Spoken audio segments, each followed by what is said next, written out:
हर हर महादेव, हर हर महादेव। काशी विश्वनाथ, ओगड़दानी, त्रिकालदर्शी, कैलाशी अविनाशी, भगवान भूत भावन भूतेश्वर, भगवान शिव, जिनके पुनित पावन चरणारविंद का स्मरण करते हुए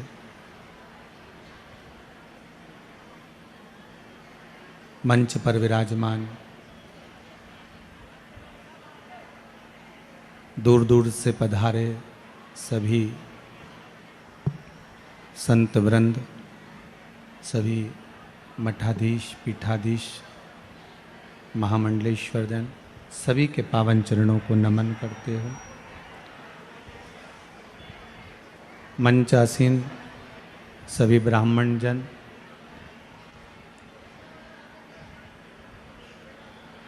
माँ अहिल्या की पावन नगरी इंदौर, जिसमें देव अधिदेव महादेव की कृपा से भूत भावन भूतेश्वर भगवान शंकर की करुणा से आज इस पावन शिव महापुराण की कथा, जिसका नाम रखा है माँ अहिल्या शिव महापुराण कथा, को अपन सब श्रवण करेंगे। संरक्षक श्री कैलाश विजयवर्गीय जी, जो कि एक राजनीति के गुरु भी हैं, जिन्होंने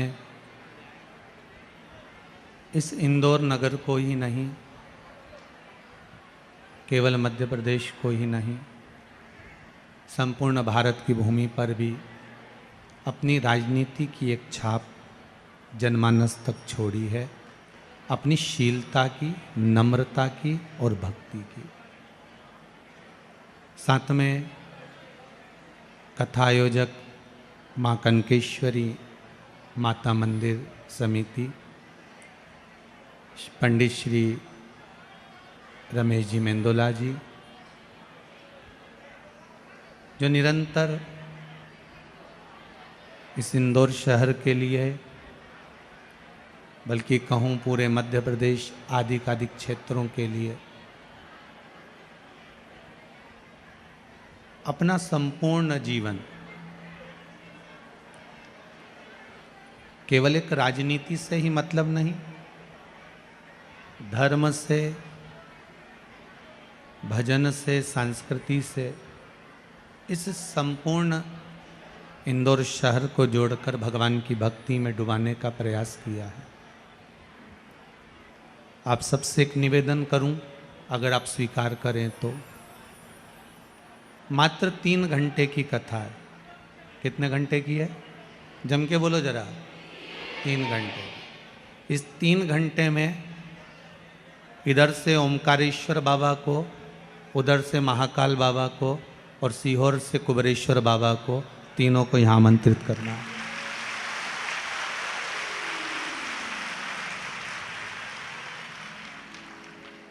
और यदि हम इस कथा से वंचित रह गए, इस कथा से अगर हम आदरणीय पचकोइया से श्री लक्ष्मणदास जी महाराज श्री पधारे हैं, एक बार जोरदार ताली।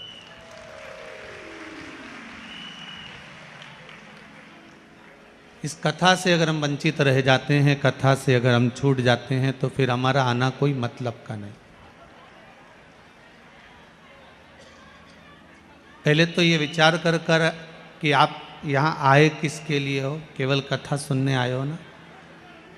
3 घंटे भगवान देवाधिदेव महादेव से हमारी लगन लगाना है, हमें इस चित्त को परमात्मा तक लेकर जाना है।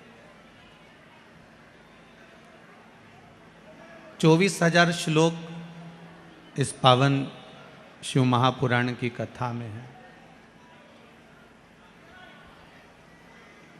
जिसके एक एक शब्द में एक एक अक्षर में मेरा देव अधिदेव महादेव समाया हुआ है। अब उस महादेव को हमें प्राप्त कैसे करना है? पहले भी कथा में कहा, पड़ोसन को कितनी भी चाय पिला लो, कितनी भी रोटी खिला लो, कितना भी नमन कर लो, पर पड़ोसन कभी अपनी जायदाद का हिस्सा तुम्हें नहीं देगी। देगी क्या? अरे जम के तो बोलो, देगी? नहीं देगी।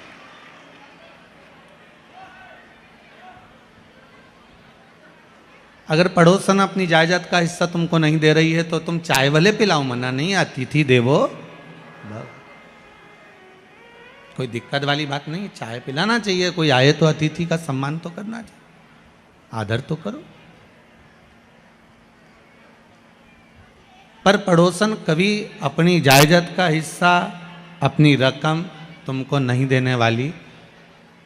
तुम सास को भले प्रणाम मत करो, चाय मत पिलाओ, सवेरे रोटी भी मत दो, फिर भी डोकरी मरेगी तो जायदाद तुम ही तो दो। कोई दूसरे को दे देगी क्या? अगर कई लोग आते हैं और कहते हैं गुरुजी हम तो हमारी बहू से बड़े परेशान हो गए, हमारे बेटे से बड़े परेशान हो गए, बड़े दुखी हो गए, अब आप बताओ हम क्या करें? तो हमने कहा जायदाद का हिस्सा दे दो कुबेरेश्वर। कोई देगा? नहीं देगा।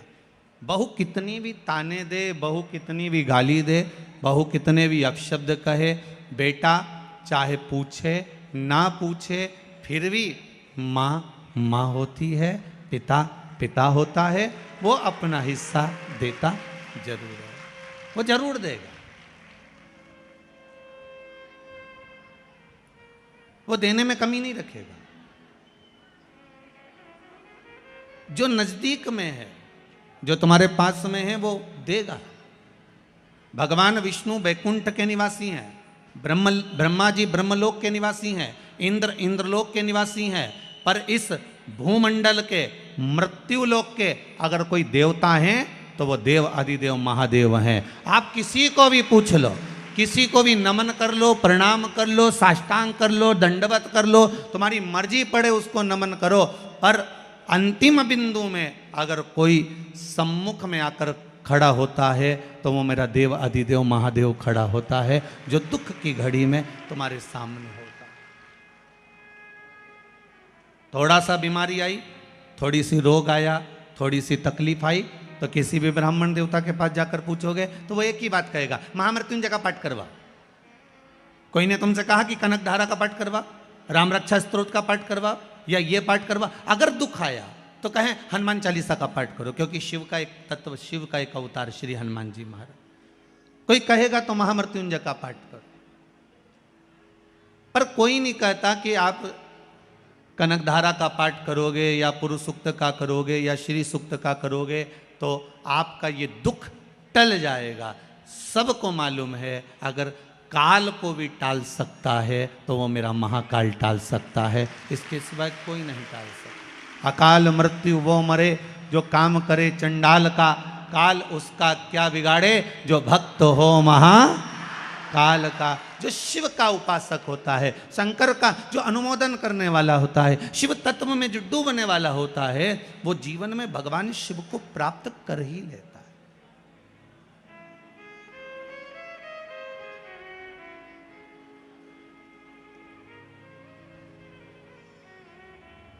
एक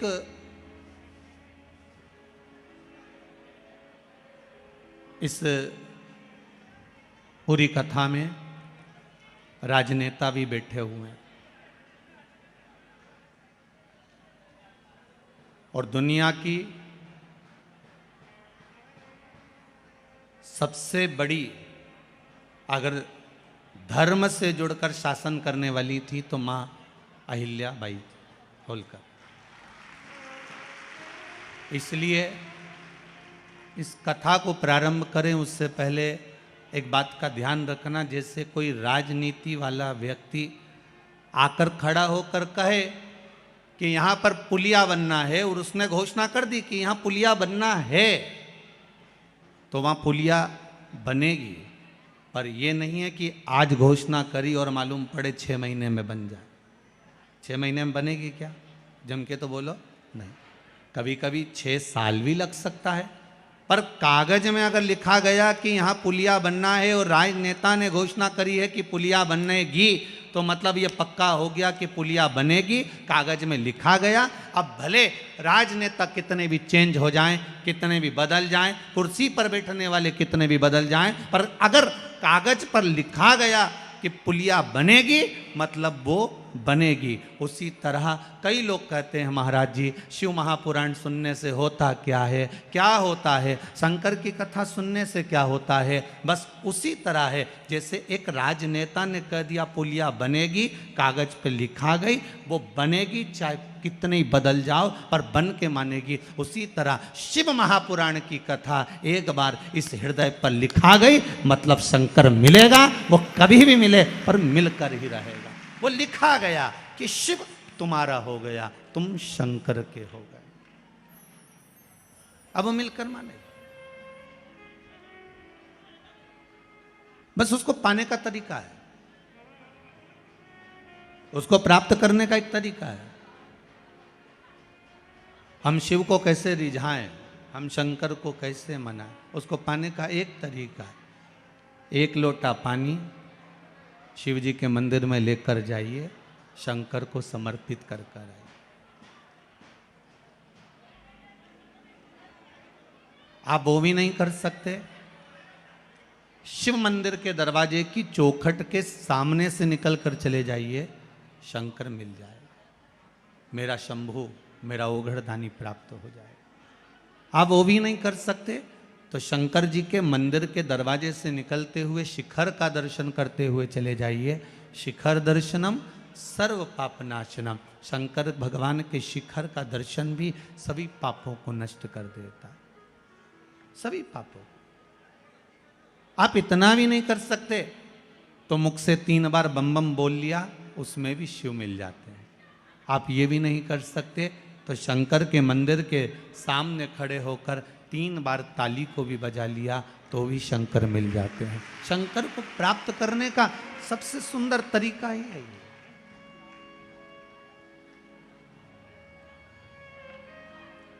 आप भगवान को कैसे रिझा रहे हो? कभी भोलेनाथ ने आकर नहीं करा, कभी मेरे नारायण ने आकर नहीं कहा, कभी मेरे ब्रह्मा जी ने आकर नहीं कहा, 33 कौटी देवता कभी आकर आपके सामने नहीं कहे कि मुझको ये वस्तु दो। ये तो हमारी भावना है कि हम क्या दे रहे हैं, ये हमारी भावना है कि हम क्या प्रदान कर रहे हैं। पर हमारे शास्त्र, हमारे पुराण हमको कहते हैं कि मेरे देव अधिदेव महादेव को केवल एक जल की बूंद भी अगर समर्पित करी है तो मेरा देव अधिदेव महादेव आपको देने में कभी कमी नहीं रखता, वो देता जरूर है, वो देता है, देगा वो। शंभो शरणे पड़ी मांगू घड़ी रे घड़ी, दुख का दया करी ने दर्शन। शंभु शरणे पड़ी मांगू घड़ी रे घड़ी, दुख का दया करी ने दर्शन। हे शंभो, हे शंकर, मैं आपकी कथा सुनने के लिए बैठी हूँ। भले इंदौर नगर में सुन रही हूँ, चाहे मैं टीवी चैनल के माध्यम से, चाहे फेसबुक यूट्यूब के माध्यम से सुन रही हूँ। हे मेरे शंभो, हे मेरे शंकर, हे मेरे ओघड़दानी, ऐसी कृपा करना। 7 दिन की कथा सुनने के लिए बैठी हूँ। मैंने सुना है कि शिव महापुराण की कथा जो दिल से श्रवण कर लेता है 3 महीने में उसकी मनोकामना पूर्ण हो जाती है। आप भी कृपा करें, आप क्यों ना कृपा करें। बस आप जो मेरे हृदय में है, जो मेरी चित्त वृत्ति में है, वो मुझे प्राप्त हो। लिखने वालों ने बहुत सारे पत्र लिखे हैं महाराज।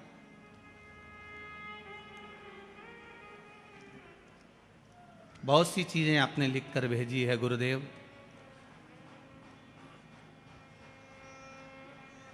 कैंसर का रोग हो गया था, डॉक्टर ने ऑपरेशन का बोल दिया था, कोई ने लिखा है। पर गुरुदेव केवल शंकर पर विश्वास रखा, शिव महापुराण की कथा को हम कभी कुबेरेश्वर नहीं आए, पर कथा हमने टीवी के माध्यम से सुनी और जो उपाय शिव महापुराण के बताए गए वो करा। डॉक्टर ने कह दिया अब ऑपरेशन की जरूरत नहीं है, पत्र में लिखा। आपका विश्वास, आपका भरोसा, आपकी दृढ़ता। और हम तो आपसे कहेंगे, आप सब केवल कथा सुनने के लिए नहीं आए हो, यहां से शंकर जी का एक विश्वास लेकर, शंकर का कंकर इस मन में लेकर, शिव रूपी तत्व को अपने भीतर लेकर हमें अपने घर जाना है और शंकर से ये निवेदन कर कर जाना है मेरे बाबा से कि बाबा ऐसी कृपा करो, ऐसी करुणा करो, जैसे आज श्री मेंदोला जी की मित्र मंडली कथा करा रही है, उसी तरह एक दिन हम भी इस शिव महापुराण की कथा को अवश्य करें। इतना वैभव, इतना धन, इतनी दौलत, इतनी संपदा, इतना सत्ता और इतनी शक्ति, इतनी भक्ति हमें अवश्य प्रदान करें। उससे निवेदन करो।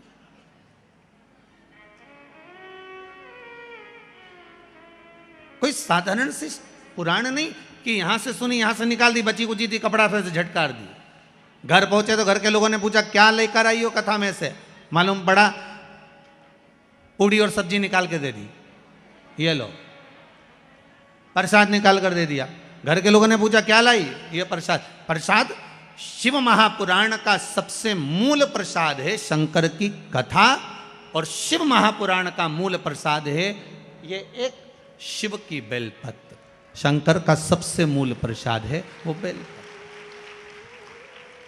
अब इस बेलपत्र को पहचानना और इस बेलपत्र को स्वीकार करना, इस बेलपत्र को ग्रहण करना, ये आपके ऊपर।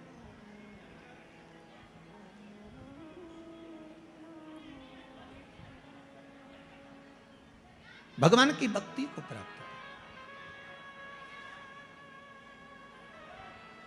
कोई कहता है कि मेरे साथ में 50 लोग हैं, कोई कहता है मेरे साथ में 100 लोग हैं, कोई कहता है मेरे साथ में 40 लोग हैं।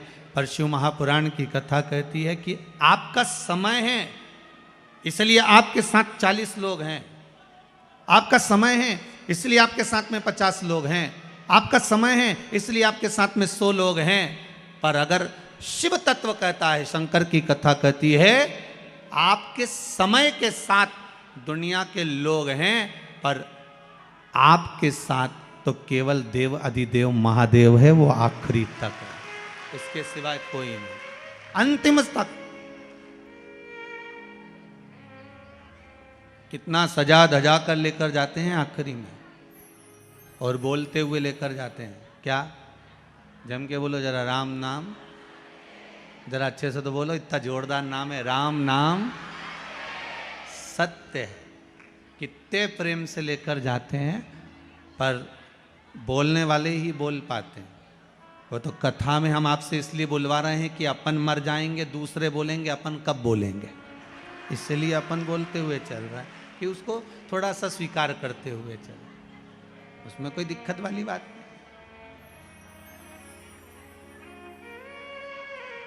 ले जाने वाले ले जाते हैं, सजाते धजाते बड़ा श्रृंगार कर कर लेकर जाते हैं।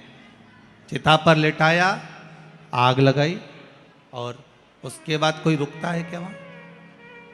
कोई रुकेगा नहीं, चलते। फिर वहां कौन है? स्वयं माता पार्वती जी ने शंकर जी से एक प्रश्न किया, बाबा शिव से माँ जगज्जननी जगदम्बा एक प्रश्न कर रही है भोलेनाथ बाबा से, स्वामी स्वामी भगवान शंकर पूछे क्या बात है पार्वती जी। पार्वती जी ने कहा भोलेनाथ जी मेरा प्रश्न यह है कि यह बताओ कि घर के लोग इतना सजा धजा कर लेकर आते हैं, परिवार के लोगों का कितना प्रेम रहता है, एक मिनट नहीं छोड़ते।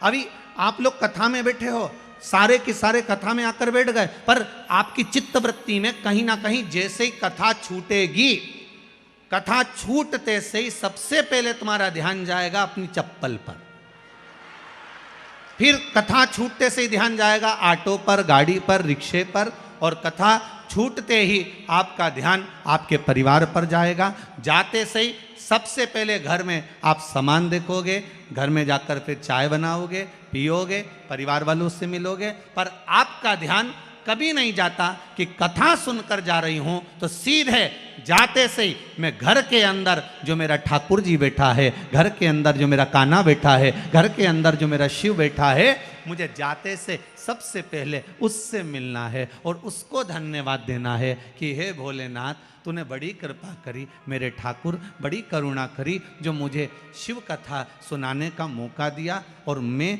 शिव कथा सुन रही हूँ। ये आपकी कृपा है, आपकी करुणा, आपके बिना कोई नहीं कर सकता। ये आपने मुझे कथा सुनाई।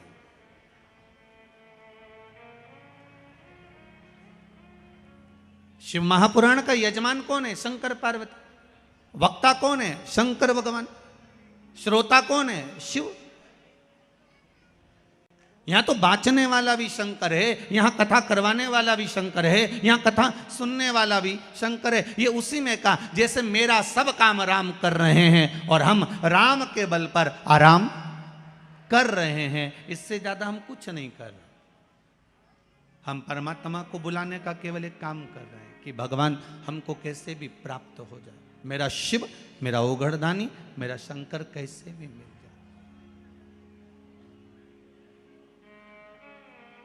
माहिल्या शिव महापुराण की कथा चल रही है। जिस माता अहिल्या की नगरी में आप रह रहे हो, इनको केवल साधारण सी नहीं समझना, बहुत साधारण से परिवार में रही है माँ अहिल्या, बहुत साधारण से। अहमदनगर महाराष्ट्र के पास में एक चौड़ी गांव है। उस गांव में माता अहिल्या का जन्म 31 मई 1725 ईस्वी में हुआ। जिनके पिताजी थे मनकोजी शिंदे,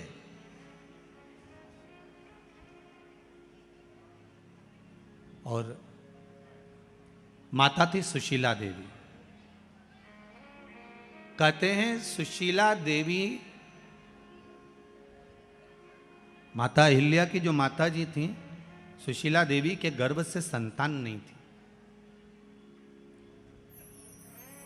फिर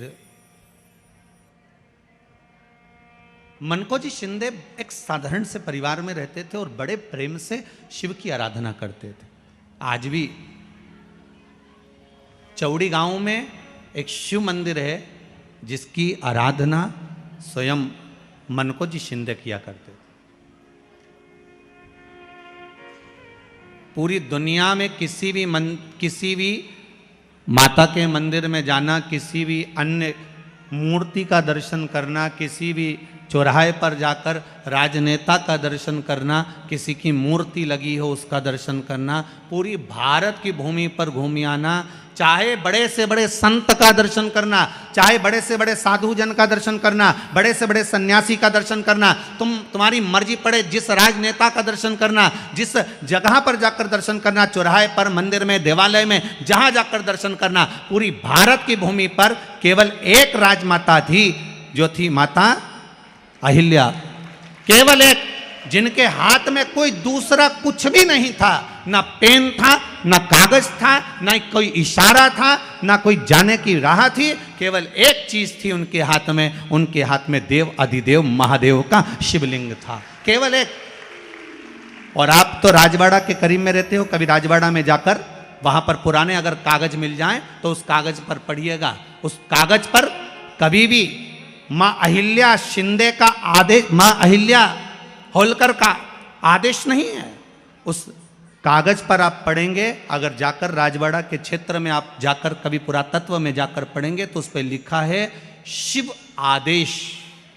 वहां पर माता अहिल्या कभी नहीं लिखती थी कि मेरा आदेश, माता अहिल्या लिखती थी शिव का आदेश, क्योंकि माता अहिल्या जानती थी कि जब मुझे दुख आया है, एकांत में बैठकर मैंने शिवलिंग की जब आराधना करी है, तो मेरा शंकर मेरे सामने आकर कहता है तू क्यों चिंता करती है, मैं खड़ा हूं, तू बैठ आगे। ये महाअहिल्या, ये माता अहिल्या।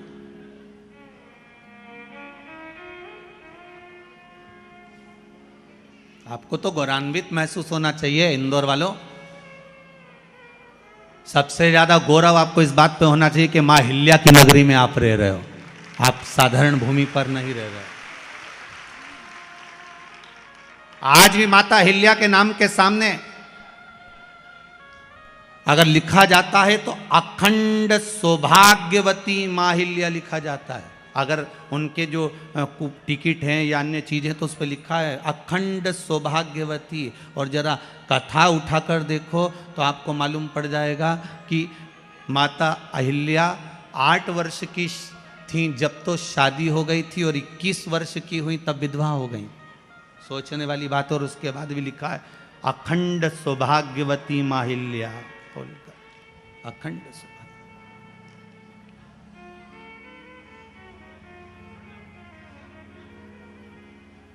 तो भी लिखा हुआ। क्या दुख आएगा मनुष्य के जीवन में? मानव के जीवन में दुख क्या होता है? मां अहिल्या का चरित्र कभी स्मरण कर कर देखिए। जब जब जीवन में दुख आया, 8 वर्ष की आयु में शादी हो गई, 21 वर्ष की आयु में विधवा हो गई, और थोड़ा ही समय निकला था, बेटे को राज सत्ता पर बिठाया, मालूम पड़े बेटा भी शांत हो गया, अकेली रही। एक बार माता अहिल्या से पूछा गया, पिता ने पूछा पत्र लिखकर, बेटी अहिल्या तुझे अगर चिंता हो इस मालवा के क्षेत्र में जाने पर, तुझे अगर टेंशन हो इस मालवा की भूमि पर, तेरा पुत्र चले गया, तेरा पति चले गया, तेरा ससुर चले गया, तू अकेली बची है अहिल्या, अगर तुझे चिंता हो तो तेरा पिता बैठा है। तब माता अहिल्या ने पत्र लिखकर भेजा, मेरे पिता का भी पिता मेरा महादेव मेरे साथ बैठा है, तुम क्यों चिंता करते हो, मेरा देव महादेव मेरे साथ है। जब माता अहिल्या को इतना भाव था कि मेरा महादेव मेरे साथ है, तो इंदौर वालों चिंता करने की जरूरत नहीं, तुम्हें रत्ती भर की भी। क्या किसको रोइए, चादर तान के सोइए, आग लगे बस्ती में और तुम रहो मस्ती में। अपने को टेंशन वेंशन नहीं करना। 7 दिन की कथा है, घर वालों को कह देना, देख रहे भैया मैं तो चली वृंदावन राणा, मेरे तो भाग जगे और राणा जी तेरे मेलों में आग लगे, हमें कोई फालतू टेंशन देना मती। 7 दिन की कथा है। कोई कह रहा था गुरुजी अब इस बीच में शादी ब्याह भी बहुत सारे हैं, तो हमने कहा मना नहीं है, शादी ब्याह बहुत सारे हैं, हमें भी ये देखना है कि तुम्हारी रिश्तेदारी उनसे है कि इनसे है, हमें तो ये देखना।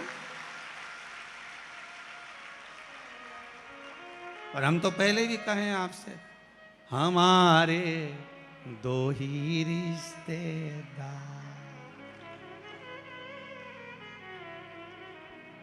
हमारे 2 ही रिश्तेदार, एक हमारे भोले बाबा, एक हमारे भोले बाबा, और दूजी गौरा रानी सरकार, हमारे 2 ही रिश्तेदार। हाँ तुम्हारे ज्यादा हो तो बात दूसरी है, पर हमारे तो जो दुख में साथ दे वही रिश्तेदार। बोलो सही है कि गलत है? मालूम पड़े दुख पड़ा भारी और रिश्तेदार पहले चले गए, मालूम पड़े भाग के गए, अब कौन साथ दे रहा है? अभी इतना कोरोना महामारी फैली, इतनी फैली, जगह जगह जगह जगह कमरे तक नहीं मिल पाए, दवाई तक नहीं मिल पा रही थी। लोग साहब को फोन लगा रहे थे, पर आखिरी में जब कोई काम नहीं आया तब मेरा उज्जैनी नरेश महाकाल का नाम लिया गया और उसने सब रोग मिटा दिया।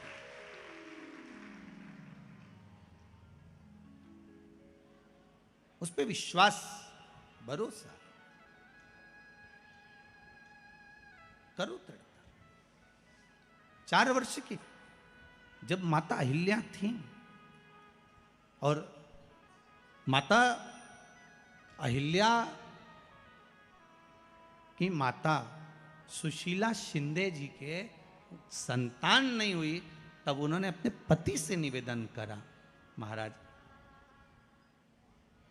श्री मनकोजी शिंदे जी से निवेदन करा कि मेरे घर में संतान नहीं, और आप शिव मंदिर में जाते हो, शंकर की आराधना करते हो, शिव का स्मरण करते हो, शंकर का भजन करते हो, देखिए माता पिता के संस्कार बच्चों में कैसे आते हैं, वो दिखाया गया।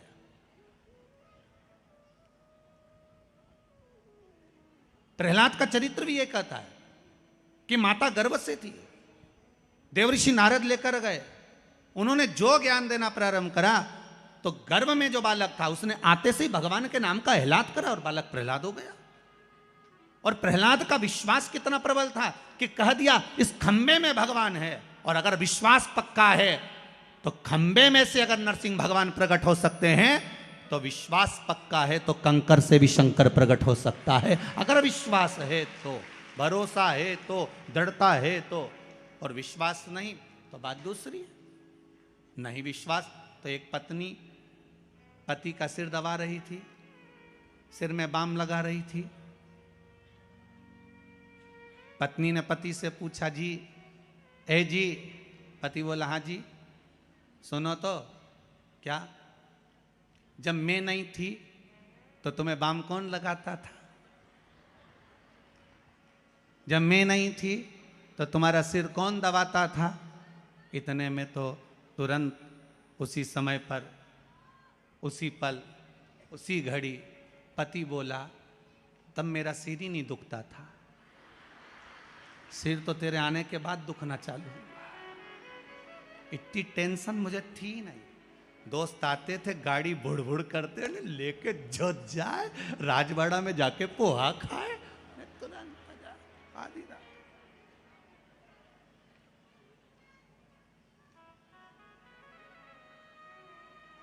अच्छा, इंदौर जैसा शहर भी नहीं होगा, यहाँ तो पोहा डे भी है, मतलब एक फेस्टिवल मनाते हैं, पोहा फेस्टिवल। हम तो क्या अपन सब मालवा के हैं रे, दाल बाफला फेस्टिवल भी बनाओ रे एक आध बार। तो यहाँ तो उत्सव है, हर चीज का आनंद है। विश्वास है तो कंकर में शंकर है, विश्वास है तो खंबे में नरसिंह भगवान है, विश्वास है तो जल में गंगा है, गंगा जल, और विश्वास नहीं तो कोई नहीं। मानो तो मैं गंगा माऊं, ना मानो तो बहता पानी। अब ये तो आपके ऊपर है, आप चाहें तो बहुत दूर जाकर भगवान को ढूंढना चाहोगे, और नहीं तो आपके ही पास में, आपके ही घर में, आपके ही करीब में, आपके ही हृदय में शिव तत्व बैठा है, शंकर विराजमान।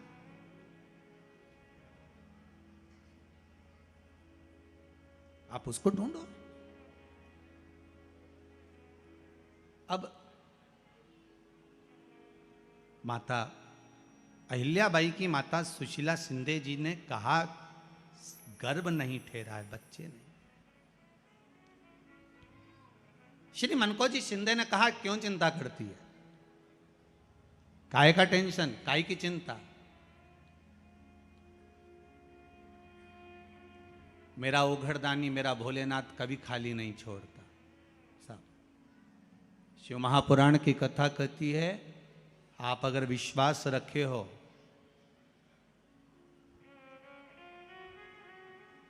सफेद आंकड़े की जड़,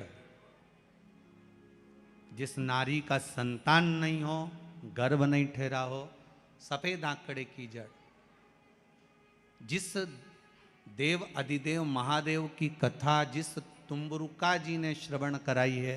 शंकर भगवान जिनके सामने बैठकर शिव पुराण की कथा सुन रहे हैं, उन तुम्बरुका जी का नाम लेकर शिवलिंग पे से 21 बार घुमाकर मंदिर में ही कमर पर 7वें दिन रजस्वला धर्म के जो बांध लेता है और एक पीपल का पत्ता अवधूतेश्वर महादेव का नाम लेकर शंकर पर चढ़ाकर उसको गाय के दूध में उकाल कर रात्रि को दोनों पति पत्नी अगर पीकर सोते हैं, 3 महीने में भगवान भोलेनाथ उसकी गोद भर देते हैं। ये शिव तत्व। शंकर देता जरूर है। माता अंजना के यहां स्वयं शिव महापुराण की कथा कहती है, स्वयं शास्त्र वर्णन करता है, माता अंजना माता के गर्भ से संतान नहीं हुई। 42 वर्ष की माता अंजना हो गई थी और 42 वर्ष की होने के बाद भी माता अंजना के गर्भ से संतान नहीं थी। जब संतान नहीं हुई तब बार बार निवेदन करा महाराज केसरी से, तब नहीं संतान हुई तब अपने पिता से जाकर निवेदन करा, पिताजी गौतम बाबा से निवेदन करती है माता अंजना कि मेरे गर्भ से संतान नहीं, मुझे औलाद नहीं, क्या करूं? तब गौतम बाबा ने कहा एक पार्थिव शिवलिंग का निर्माण करो, मिट्टी का शिवलिंग बनाओ, उसकी पूजन करो। और माता अंजना उस मिट्टी के शिवलिंग के पूजन में ऐसी लीन हो गई कि मिट्टी का शिवलिंग का निर्माण करती, पूजन करती। एक बार देवाधिदेव महादेव ने कह दिया, जाओ पार्वती जरा जाकर पूछो कि अंजना को चाहिए क्या, अंजना माता को चाहिए क्या। अच्छा, सारे देवताओं को सबसे ज्यादा टेंशन देवाधिदेव महादेव से रहता है, क्योंकि ये बिना सोचे बिना समझे किसको क्या दिया है कोई भरोसा ही नहीं होता।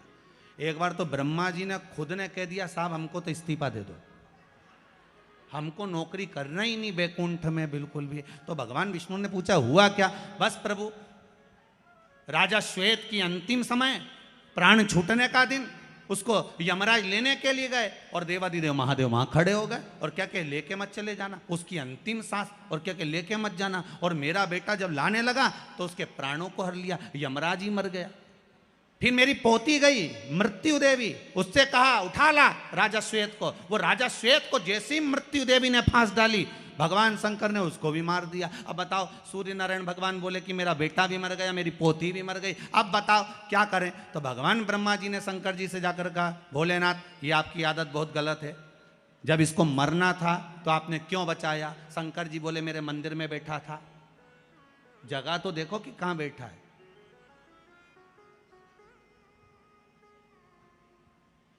ब्रह्मा जी ने भगवान विष्णु से कहा हमको ये काम नहीं करना, आप तो हमारा इस्तीफा स्वीकार करो। भगवान विष्णु ने शंकर जी से कहा, भोलेनाथ जी अब इनके बेटे को, सूर्य नारायण के पुत्र को और पोती को जीवित करो। शंकर भगवान करे एक शर्त पर जीवित करूंगा, जहां मेरा भजन हो रहा हो, जहां मेरी कथा हो रही हो, अगर कोई महामृत्युंजय मंत्र का जाप कर रहा हो, श्री शिवाय नमस्तुभ्यम जप रहा हो, शंकर का पंचाक्षर मंत्र नमः शिवाय जप रहा हो, शंकर जी कहते हैं उस समय पर मृत्यु उसको ना घेरे। तो इतने में सूर्य नारायण भगवान कहते हैं शपथ लेता हूं, संकल्प लेता हूं, जहां आपका नाम होगा, अगर पर कोई मरने का भी समय आ गया तो पहले आपसे पूछा जाएगा उठा ले,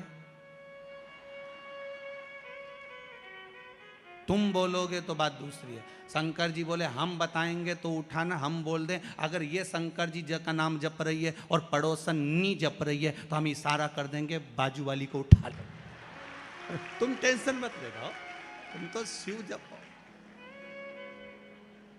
अब क्या सोचना,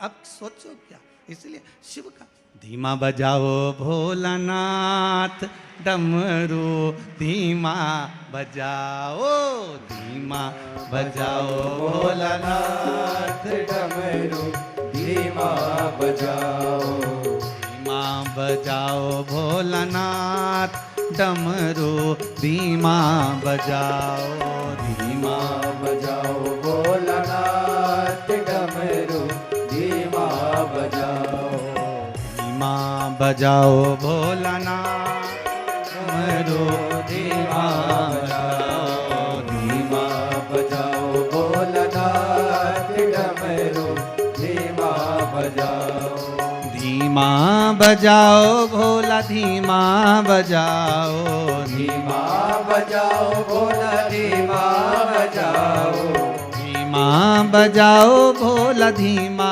बजाओ, धीमा बजाओ भोला धीमा बजाओ, अरे धीमा बजाओ भोलानाथ डमरू धीमा बजाओ, धीमा बजाओ भोलानाथ डमरू धीमा बजाओ। जय हो।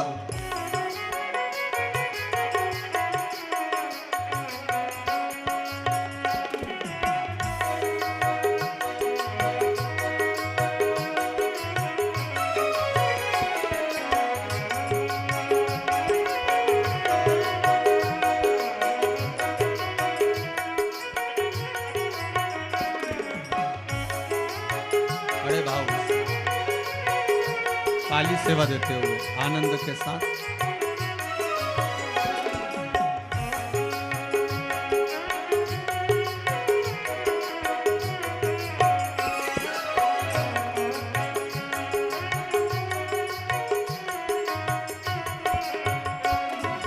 डमरू की धुन सुन के ब्रह्मा जी आए, डमरू की धुन सुन के ब्रह्मा जी आए, ओ डमरू की धुन सुन के ब्रह्मा जी आए, डमरू की धुन सुन के ब्रह्मा जी आए, ओ ब्रह्मा जी आए संग ब्रह्माणी को लाए, ब्रह्मा जी आए संग ब्रह्माणी को लाए, अरे धीमा बजाओ भोलानाथ डमरू धीमा बजाओ, धीमा बजाओ भोलानाथ डमरू धीमा बजाओ, अरे धीमा बजाओ भोलानाथ डमरू धीमा बजाओ, धीमा बजाओ भोलानाथ डमरू धीमा बजाओ। आओ से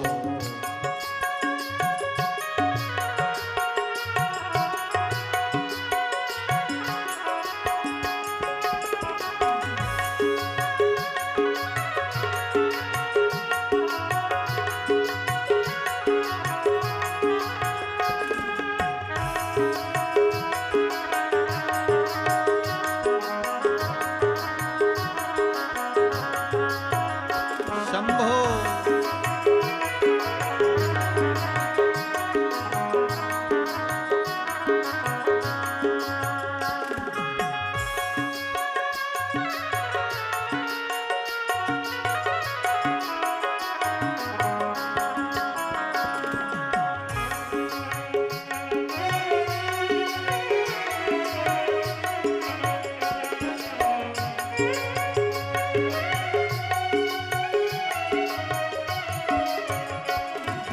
डमरू की धुन सुन के राम जी आए, डमरू की धुन सुन के राम जी आए, ओ राम जी आए संग सीता को लाए, राम जी आए संग सीता को लाए, अरे धीमा बजाओ भोलानाथ डमरू धीमा बजाओ, धीमा बजाओ भोलानाथ डमरू धीमा बजाओ, धीमा बजाओ भोलानाथ डमरू धीमा बजाओ, धीमा बजाओ भोलानाथ डमरू धीमा बजाओ। जय हो।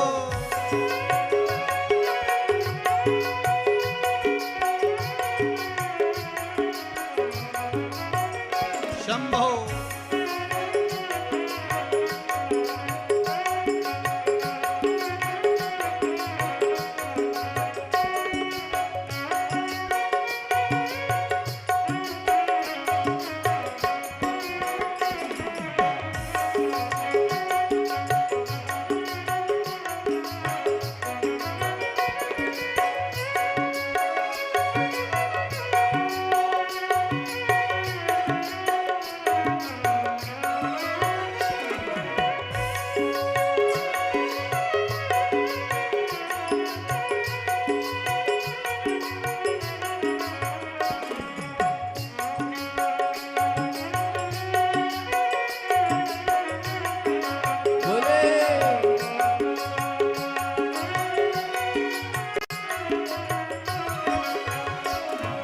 डमरू की धुन सुन के विष्णु जी आए, डमरू की धुन सुन के विष्णु जी आए, ओ विष्णु जी आए संग लक्ष्मी को लाए, विष्णु जी आए संग लक्ष्मी को लाए। अरे धीमा बजाओ भोलानाथ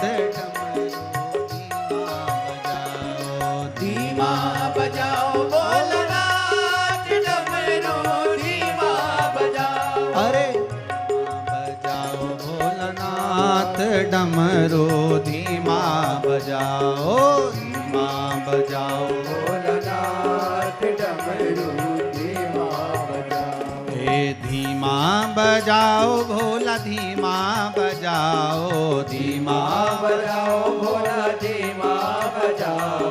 ओ धीमा बजाओ भोला धीमा बजाओ, धीमा बजाओ भोला धीमा बजाओ। अरे धीमा बजाओ भोलानाथ डमरू धीमा बजाओ, धीमा बजाओ भोलानाथ डमरू, धीमा बजाओ। अरे धीमा बजाओ भोलानाथ डमरू धीमा बजाओ, धीमा बजाओ भोलानाथ डमरू, धीमा बजाओ। अरे धीमा बजाओ भोलानाथ डमरू धीमा बजाओ, धीमा बजाओ भोलानाथ डमरू, धीमा बजाओ। हर हर महा। भगवान शिव से निवेदन करा है माने, और माता सुशीला जी शिंदे स्वयं मनको जी शिंदे जी से कह रही हैं कि गर्भ से संतान नहीं। महाराज स्वयं बाबा देवाधिदेव महादेव की आराधना करना, शंकर का स्मरण करना। श्री मनको जी शिंदे जी ने एक बात बड़ी सुंदर कही है महाराज, वो आपके जीवन में भी उतरना चाहिए कि अगर ये शरीर उस परमात्मा ने दिया है तो उसका पालन करने वाला भी वही परमात्मा है, कोई दूसरा नहीं। महाराज जैसे बारंबार अपन सब कहते आए हैं ना, भोला सब दुख काटो, भोला सब दुख काटो हमारा। शिव शंकर जपूं तेरी माला, भोले बाबा जपूं तेरी माला, भोला सब दुख काटो हमारा। ओ भोला सब दुख काटो हमारा। बाबा से आप सब इस पंडाल में बैठे हो ना, तो बाबा से एक निवेदन जरूर करना कि भोले बाबा 7 दिन की हम जब कथा सुन रहे हैं तो हमारे दुख, हमारे कष्ट, हमारी रोग, हमारी बीमारी, हमारी तकलीफ आपको काटना। आप तो ये मानकर चलो शिव महापुराण इंदौर में नहीं आई है, स्वयं औषधि का कलश शिव महापुराण के रूप में आया है। और हमें बाबा से निवेदन करना है, हम बाबा से निवेदन करें, स्वयं औषधि है। महाराज बहुत समय निकल गया, तब जाकर मनको जी शिंदे जी ने शंकर भगवान की आराधना ऐसी करी कि सुशीला अहिल्याबाई जी होलकर की जो माता जी थी उनका गर्भ ठेरा और समय पर एक बेटी ने जन्म लिया जिसका नाम अहिल्याबाई हुआ। अब देखिए शिव तत्व में कितनी आनंदता है, शिव तत्व में कितना सुख है।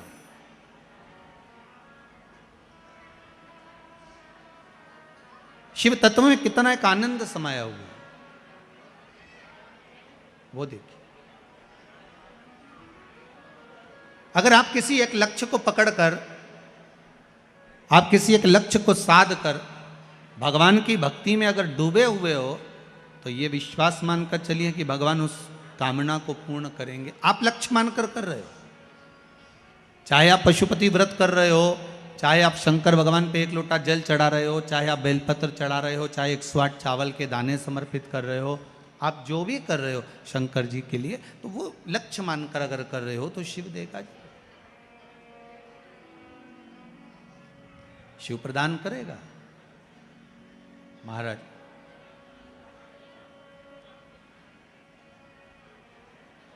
बेटी ने जन्म लिया, बेटी आई, 4 वर्ष की जब माता अहिल्या हो गई, पिताजी से माता अहिल्याबाई ने एक बार कहा, आप जिस मंदिर में जाते हो ना बाबू,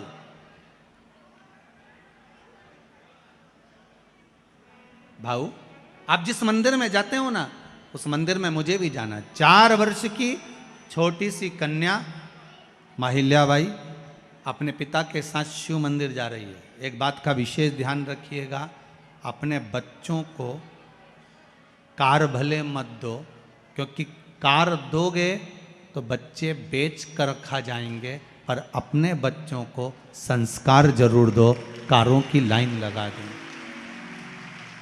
अगर संस्कार होंगे तो कारों की लाइन लगा दें, आप उनको संस्कार जरूर, कार भले मत दीजिए, पर संस्कार देने का जरूर प्रयास करिएगा कि हम अपने बच्चों को ऐसा संस्कार दें कि बच्चे मंदिर में जाकर भगवान को एक लोटा जल चढ़ाएं या शिव मंदिर की आराधना कर रहे हैं, शंकर का मंत्र जप रहे हैं, भले कुछ नहीं करें, अगर मंदिर नहीं भी जा रहे तो कम से कम पंचाक्षर मंत्र जपें। अगर वो नहीं जप सकते तो श्री, अरे आधा क्यों बोल रहे, पहले हमारे साथ बोलो, श्री शिवाय नमस्तुभ्यम, श्री शिवाय नमस्तुभ्यम। इस मंत्र का जाप करते हैं। मंदिर नहीं जा रहे ना तो शिव तो जप सकते हैं, भगवान का मंत्र तो जप सकते हैं, मंत्र का स्मरण तो कर सकते हैं। एक माता जी ने लिखा है,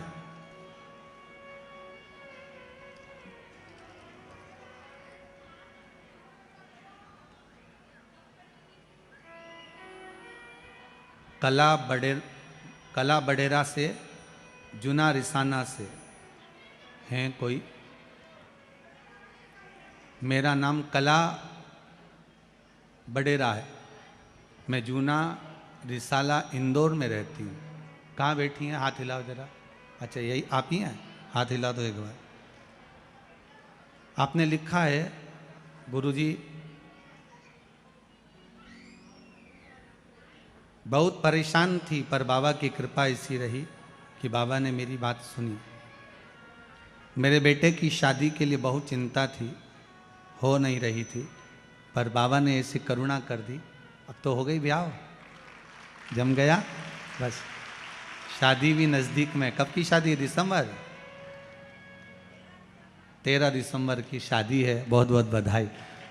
हर जगह भटकली, बैठिए विराजिए, पर कहीं बेटे का संबंध नहीं जम रहा था, पर बाबा ने ऐसी कृपा करी है। शिव महापुराण की कथा को सुनकर एक उपाय करा, वो उपाय भी इन्होंने लिखा है, कौन सा करा?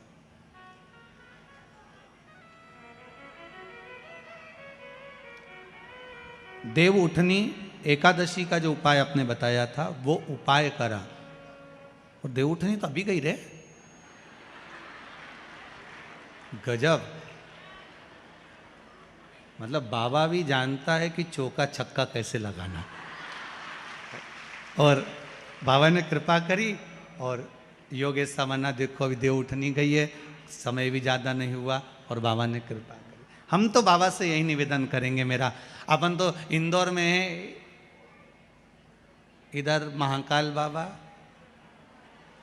इधर ओमकारेश्वर बाबा, वो एक भजन है ना, इत महाकाल है उत है ओमकारेश्वर, और बीच में इंदौर बसा धीरे धीरे। अपन तो बाबा से यही विनती करें कि बीच में ये शिव गंगा चल रही है, ये शिव गंगा बह रही है। और किस्मत वाले हो, भाग्य वाले हो जो आप सब इस शिव महापुराण की कथा में गोता लगा रहे हो। और अपनी अड़ोसन पड़ोसन पीछे वाली दड़ोसन इनसे भी कह देना मौका है, सुन लो। जीवन का कोई भरोसा नहीं दादा, कब निपटी जा, कोई भरोसा बड़ा क्या भरोसा है, कर लो भजन, फिर मौका मिले ना मिले, ये जीवन मिले ना मिले फिर कोई मालूम।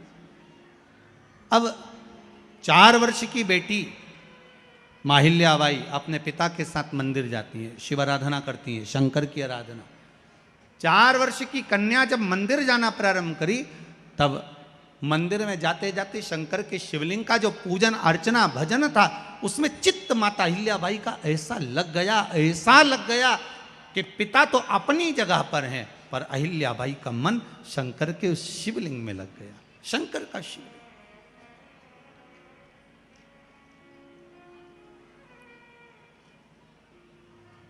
किसी भी शिवलिंग को कभी हल्का मत समझना।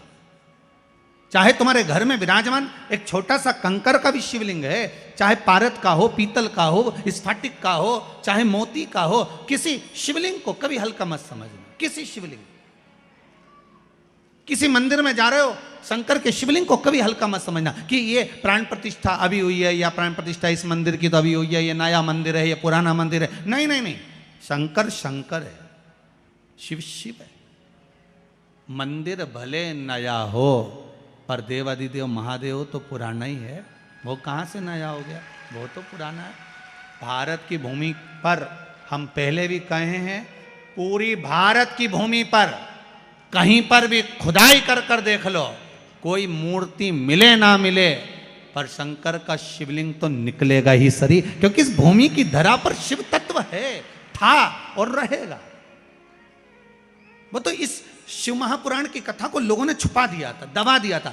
इसको लोग बाँचते नहीं थे, इसको लोग सामने लाते नहीं थे। हाँ, रामायण भागवत सब होती थी, गीता आदि सब हुई, पर शिव पुराण को दबा दिया, इसको छुपा दिया, इसको बताया नहीं गया। पर इसके जब उपाय, इसका जो क्रम चालू हुआ, तो कई लोग आप लोगों के बीच में भी बैठे होंगे, ऐसे कई लोग बैठे होंगे जिन्होंने पशुपति व्रत करा होगा, ऐसे कई लोग बैठे होंगे जिन्होंने शंकर के उपाय करे होंगे, और केवल एक को नहीं, ना जाने कितनों को लाभ हुआ होगा, ये शंकर ही जानता। अगर शिव पुराण के उपाय आपने नहीं करे होते, या शंकर की कथा में मन नहीं लगा होता, तो पहले दिन की कथा में इतने ढेर भरे कभी नहीं आते तुम।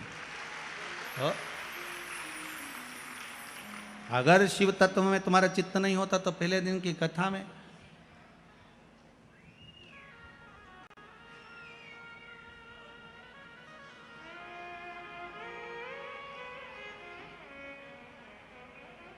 आदरणीय कैलाश विजयवर्गीय जी तो कह कर गए हैं कि अभी दूसरा डूम लगा है ना, अभी तीसरे की तैयारी इधर बाजू में खसकने वाला है। तो चिंता मत करो, तुम्हारे लिए व्यवस्था। श्री रमेश जी मेंदोला जो मित्र मंडली है, ये कोई साधारण नहीं, व्यवस्था में तत्पर है। आप पहला दिन है, सबको लगता है कि पहले दिन थोड़ा पब्लिक कम आएगी, पर अंदाजा नहीं था कि ये तो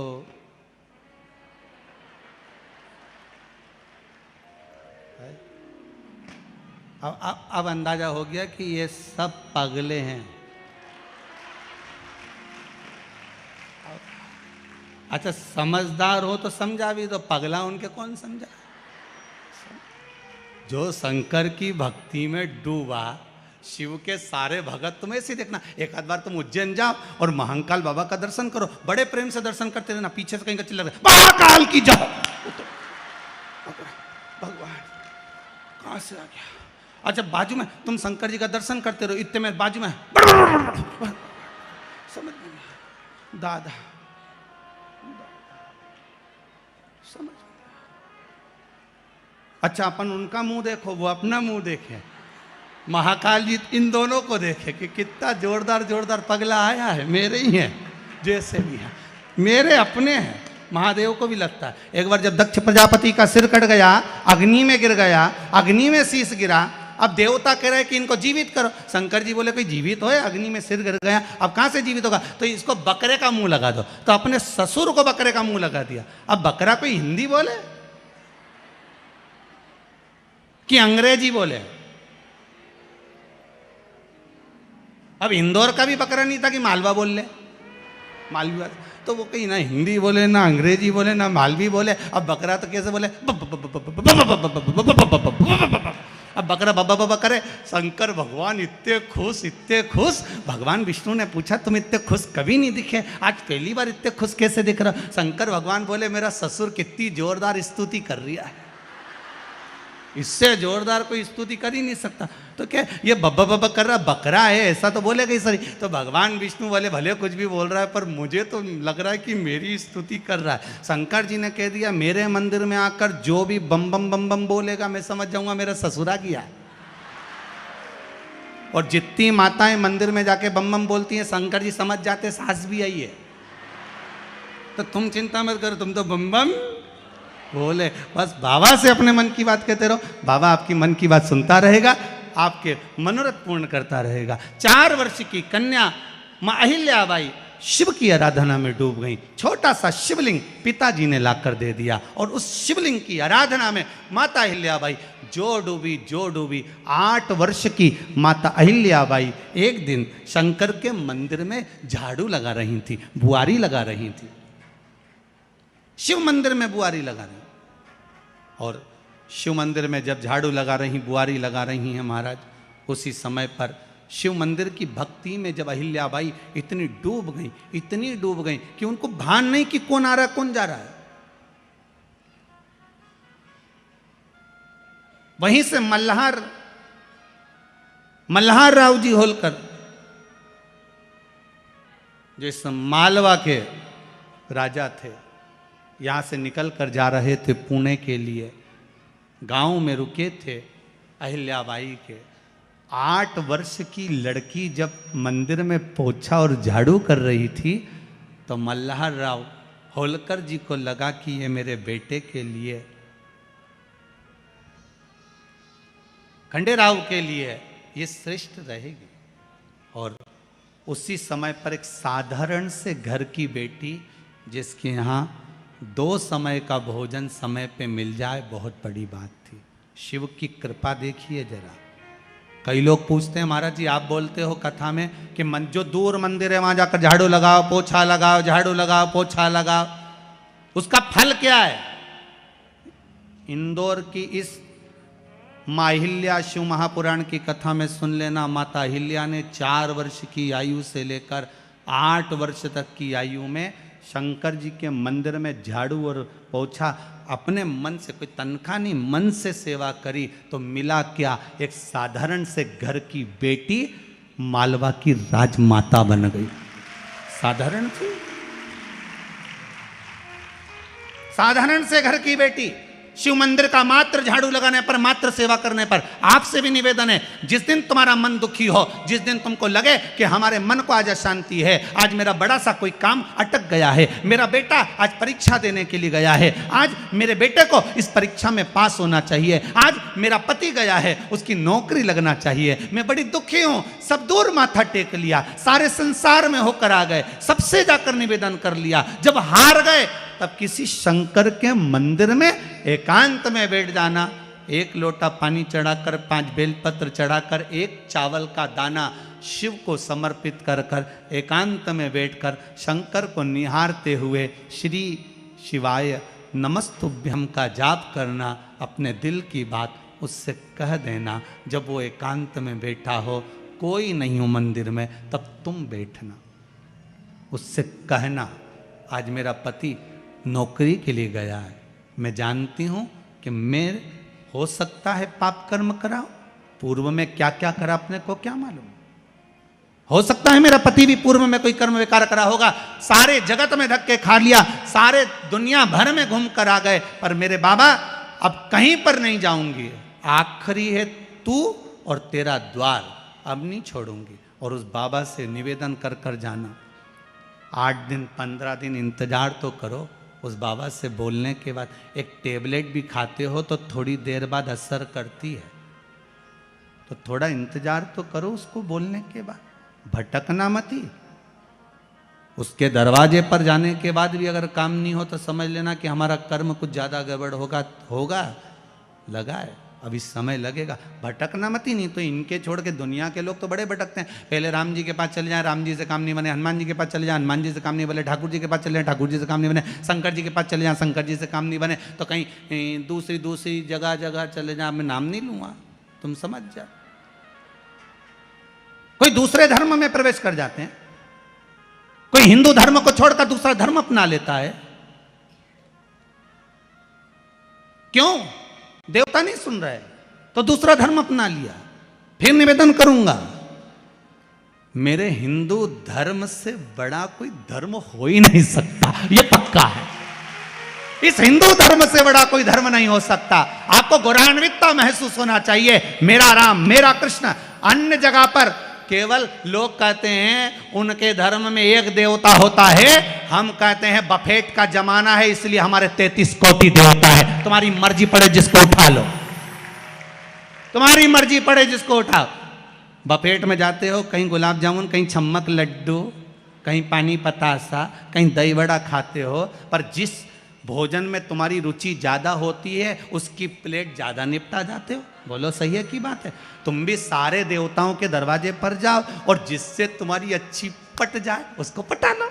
33 कोटि देवता में एक है, चाहे राम, कृष्ण, शिव, भवानी, जगदम्बा, दुर्गा, जो तुम्हारे चित्तवृत्ति में आए उसको रिझाओ, उससे लगन लगाओ, उससे दृष्टि मिलाओ और उससे जाकर अपने दिल की बात कहो। जब शंकर से दिल की बात कहोगे, पक्का है वो सुनेगा। हम कई बार कहते हैं अगर हो सके, कभी कभी होता है कि बहुत तकलीफ है और नहीं हो रहा काम, बहुत दिनों से लगे हो नहीं हो रहा, हरा मूंग ले जाओ। मूंग के दाने तो रहते हैं घर में, केवल 31 मूंग के दाने लेकर जाइए, 31 चावल के दाने लेकर जाइए और 31 ही बेलपत्र लेकर जाइए। जिस दिन सोमवार की अष्टमी हो, कौन से दिन?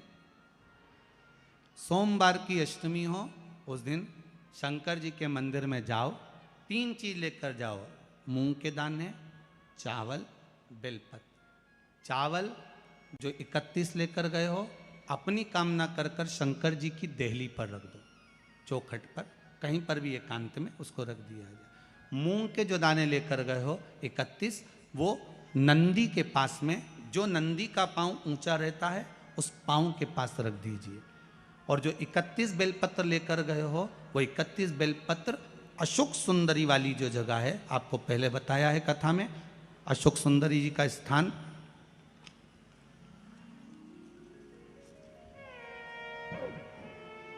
ये शिवलिंग, ये जलाधारी जहाँ से पानी बहता है, उसके बीच में एक मोटी सी लाइन होती है जो शंकर भगवान की छोटी लड़की अशोक सुंदरी का स्थान है। शिव जी के 13 बच्चे हैं, 13 बच्चे में सबसे छोटी लड़की अशोक सुंदरी यहीं पर विराजमान होती है जहाँ से पानी नीचे गिरता है।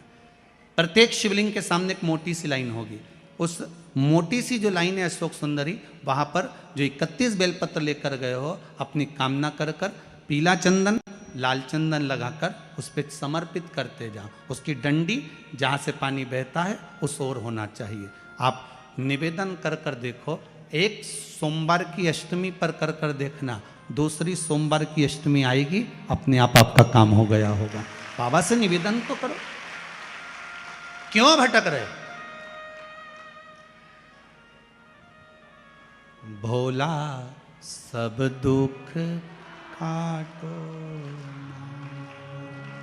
शिव शंकर जपूं तेरी माला, भोले बाबा जपूं तेरी माला, भोला सब दुख काटो, ओ भोला सब दुख काटो। आप उससे निवेदन करेंगे, प्राप्त होगा। शिव तत्व में जो सुख है वो सुख कहीं नहीं।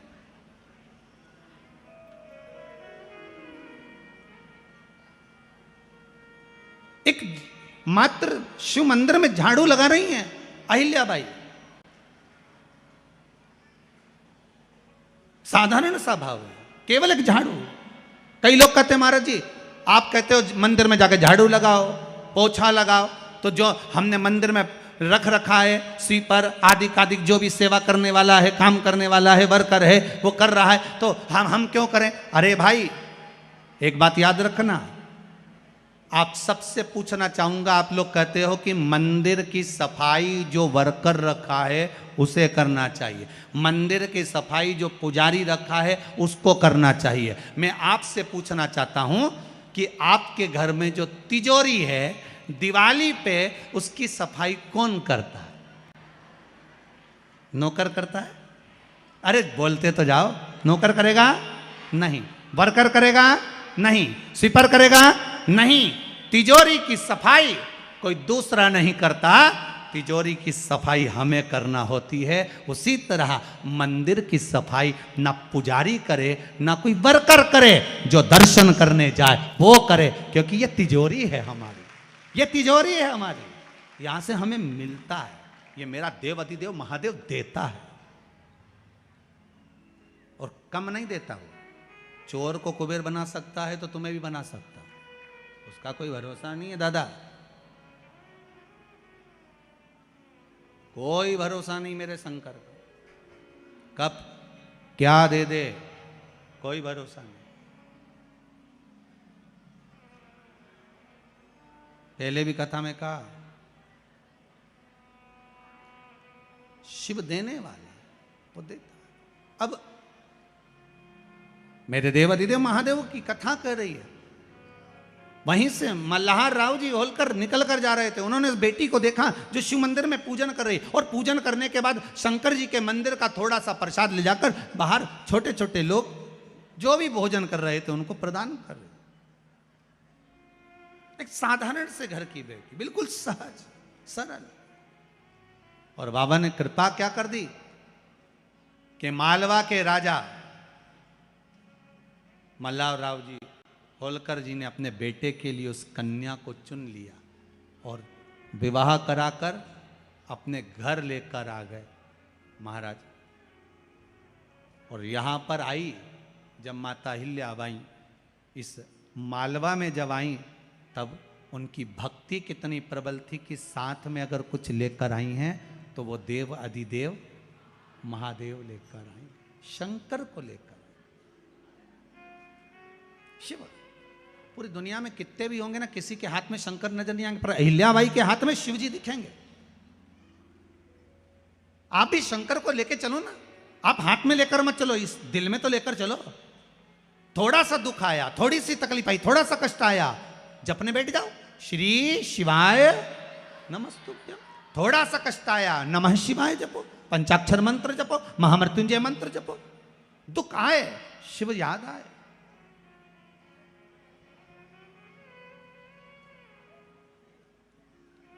जैसे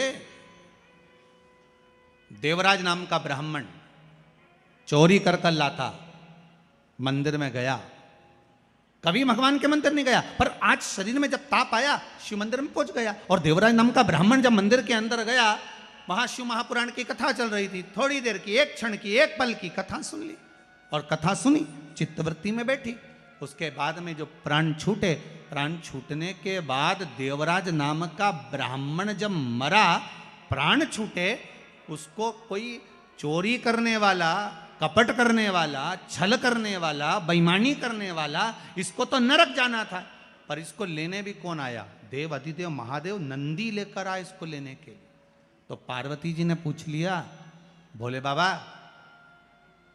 सुनो तो, ये तो पापी है, इसने पाप करा है, चोरी करी है, छल करा, बेईमानी करी, कपट करी, और आप इसको नंदी पर लेकर जा रहे हो, क्यों?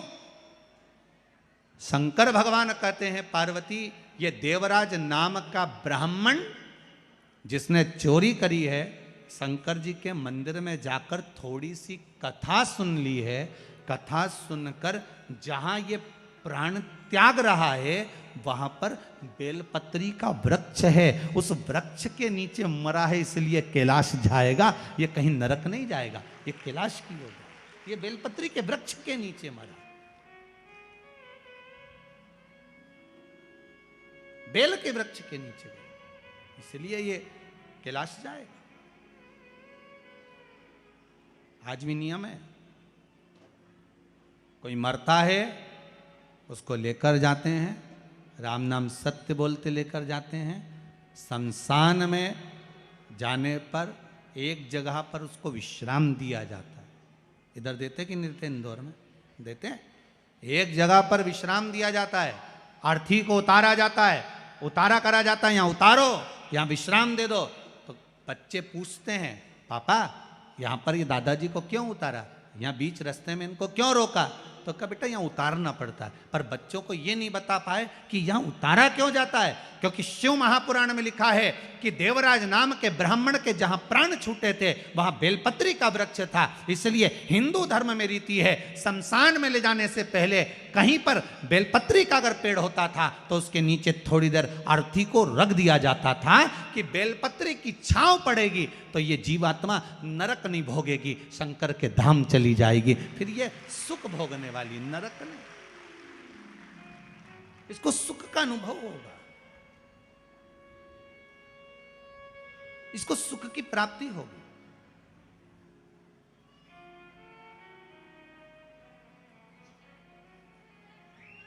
ऐसे कई कई प्रसंग लोगों बच्चों को आज तक नहीं मालूम कि ये होता क्यों है। बस उतारा कर दो, बस उतार दो इसको, बस इसको नीचे सुला दो, अर्थी को यहां रख दो। पर क्यों रखते हैं, क्या कारण है अर्थी को रखने का, क्यों विश्राम दिया जाता है, किस लिए दिया जाता है? उसका भान होना चाहिए कि यहां बेलपत्री का वृक्ष होना चाहिए, जिस वृक्ष की छांव में जब अर्थी को रखा जाए तो वो जीवात्मा तर जाए।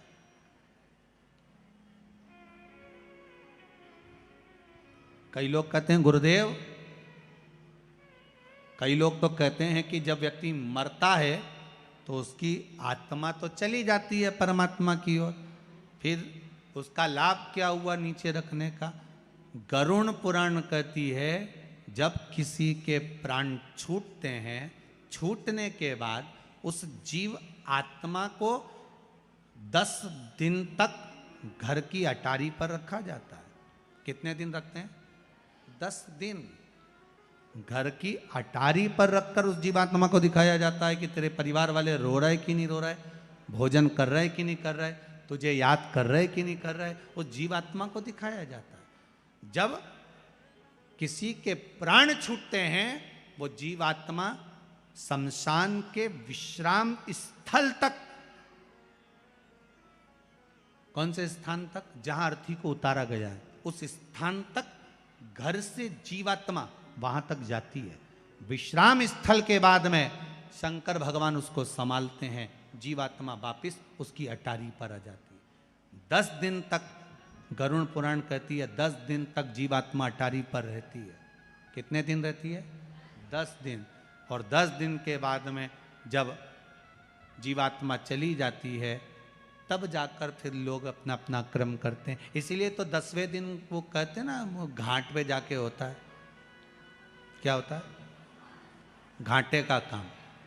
घाटे का काम नहीं है, जो मरा उसको घाटा ज्यादा लगा, इसलिए उसको कहा घाटे का काम है। बेचारा इतना फ्रिज, कूलर, वॉशिंग मशीन सब छोड़ छुड़ा के चला गया। कितना घाटा लगा होगा, उसकी एफडी पूरी पड़ी की पड़ी रह गई, बैंक में जमा की जमा रह गया और वो जीवात्मा चली गई, चली गई।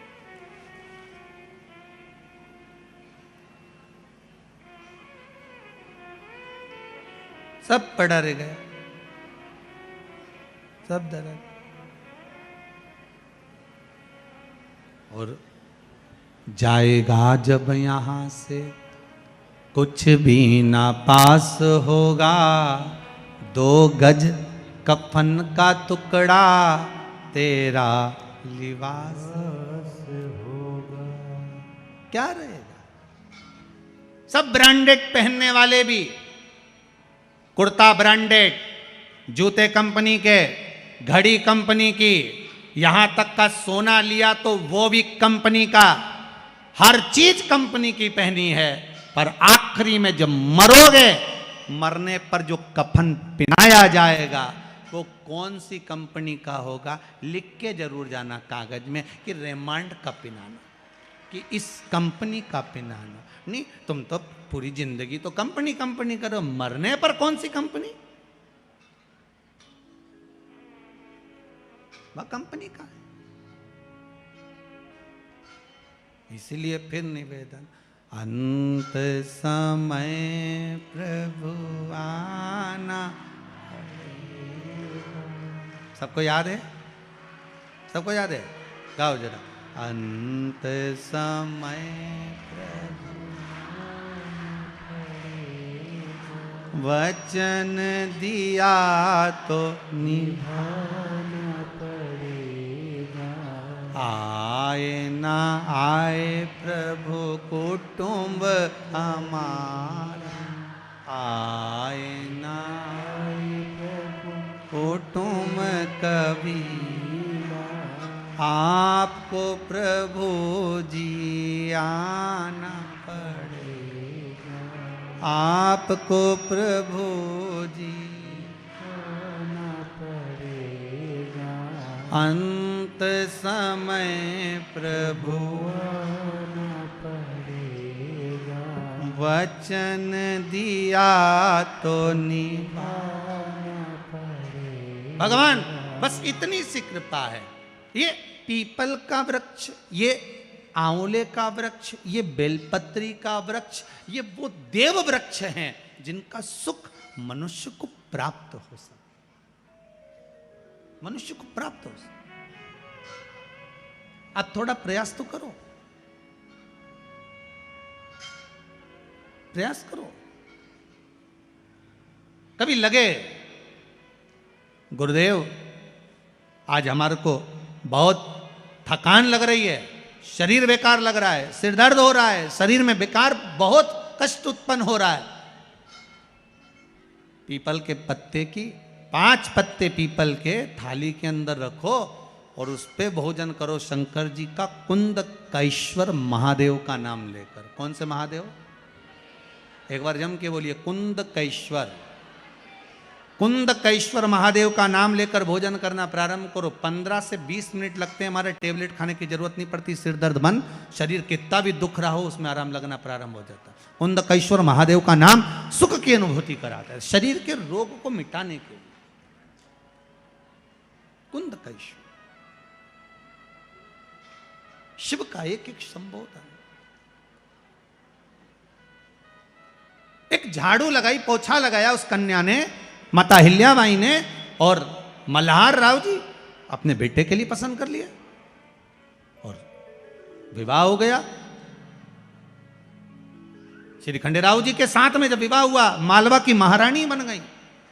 और देखिए शंकर साथ में लेकर आई। आपसे भी निवेदन है, मेरे शिव को भूल मत जाना, मेरे शंकर को अपने हृदय में बिठा कर रखो, बिठा कर रखिए।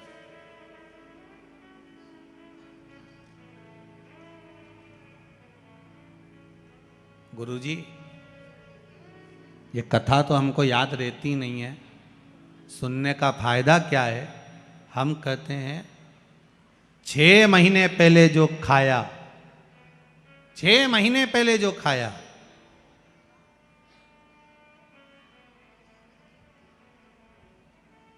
2 महीने पहले जो खाया, 15 दिन पहले जो खाया, वो याद नहीं रहता, पर शरीर में रक्त बनकर चलता है बहुत समय तक। उसी तरह शिव महापुराण की कथा भले याद ना रहे, पर एक बार अगर इस शरीर को मिल गई, इस आत्मा तक पहुंच गई, तो ये पक्का है मृत्यु तक साथ देने वाली है, यम की कैद से छुड़ाने वाली, मृत्यु तक साथ, अंतिम बिंदु तक।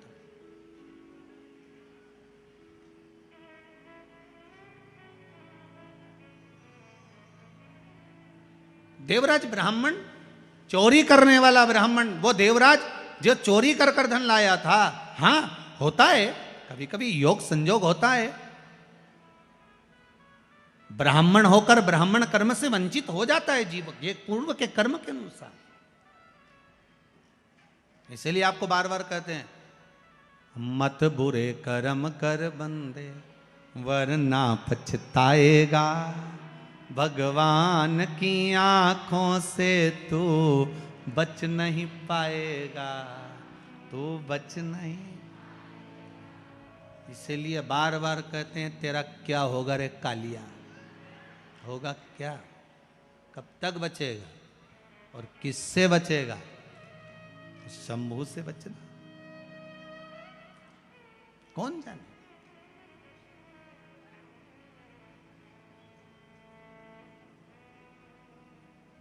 क्या मिलता है शिव महापुराण की कथा में जाने से?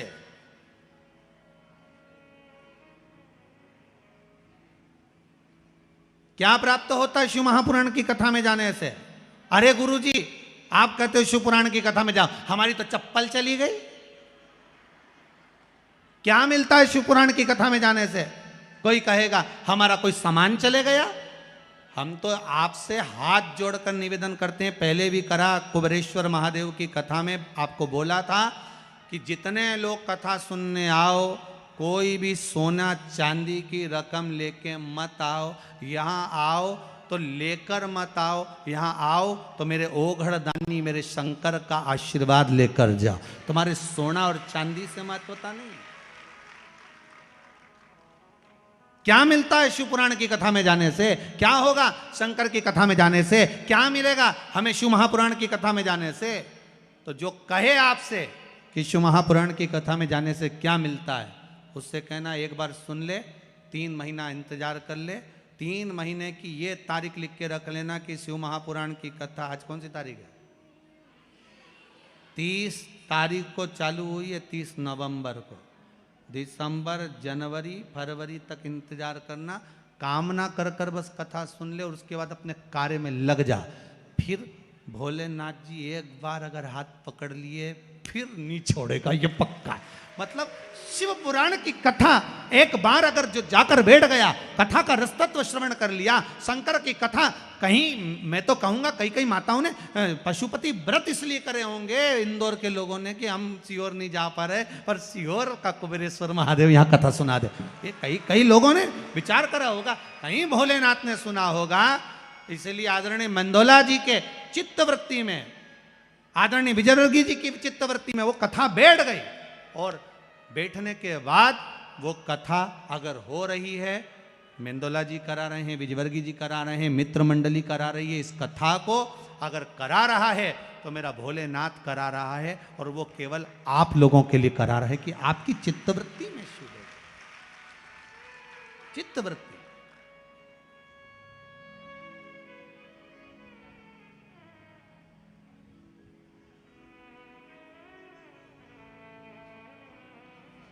कथा कराने वाला भी कोई साधारण ही है महाराज।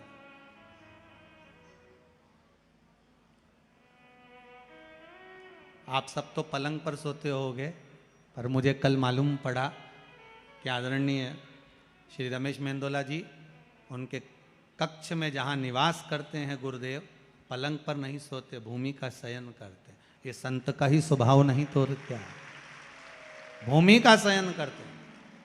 गादी लगी है जमीन पर, बस वहीं सो जाते। संत स्वभाव महाराज।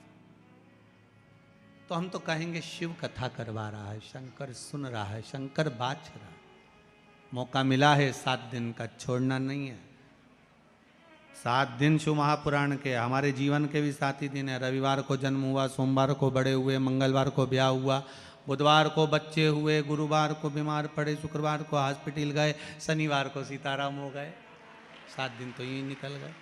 तो 7 दिन बड़ी मुश्किल से तो मिले। 7 दिन में आज पहला दिन, और पहला दिन मतलब आप सबका जन्मदिन।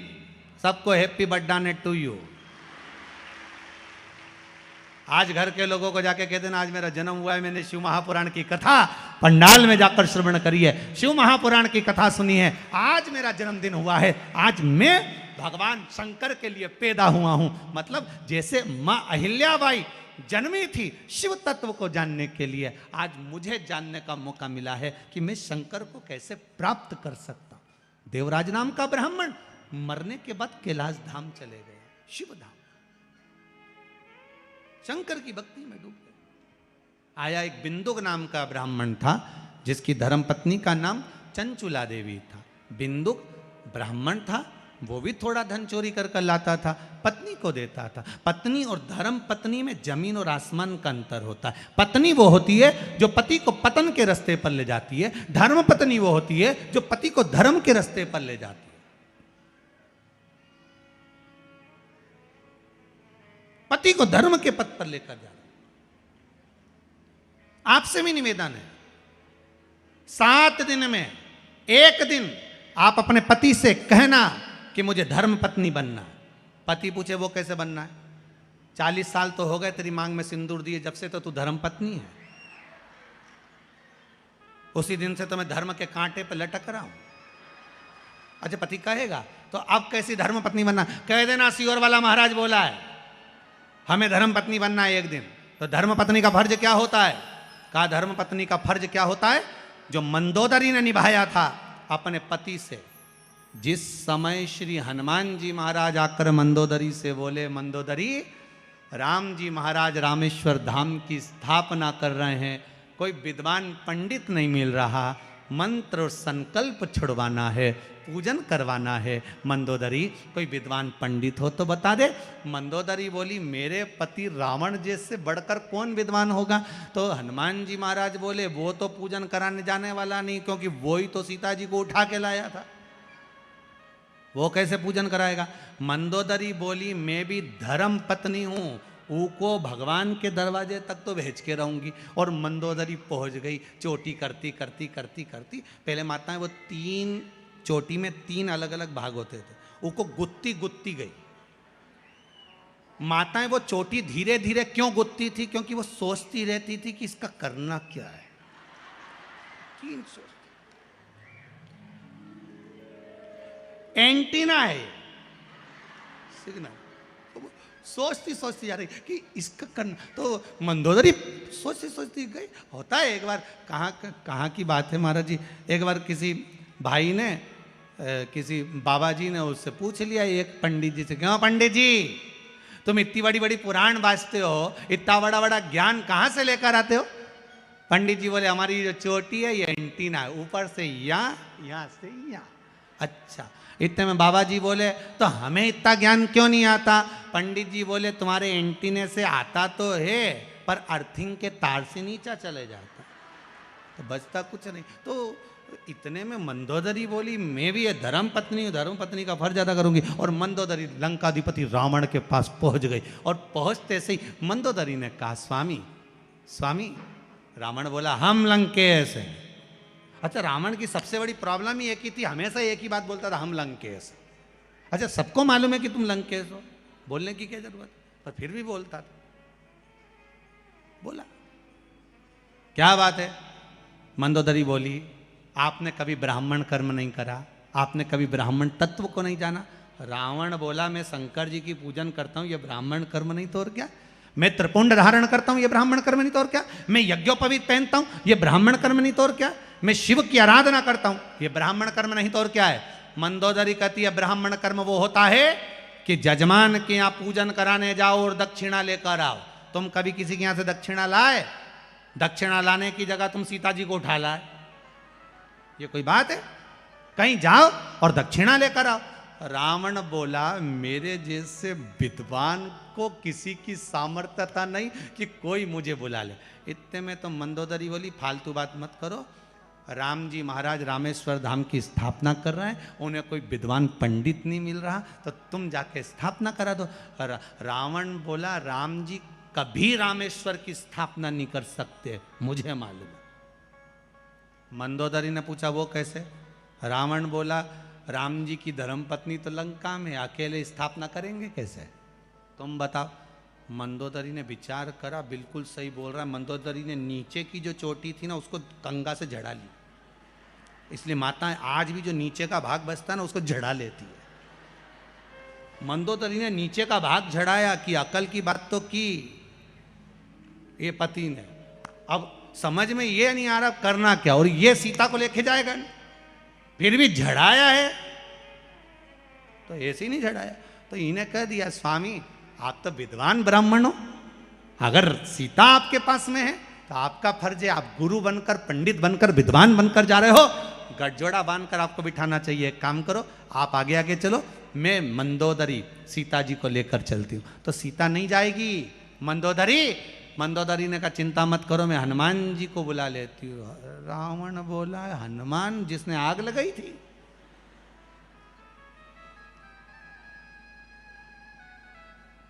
मंदोदरी बोली, हाँ वही हनुमान।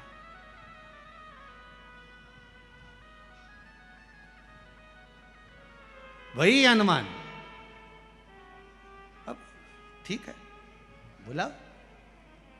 हनुमान जी महाराज ने कहा आप चलिए। रावण चला, मंदोदरी ने सीता जी को पालकी में बिठाया, हनुमान जी की साक्षी में लेकर गए, गठजोड़ा बांध कर बिठाया।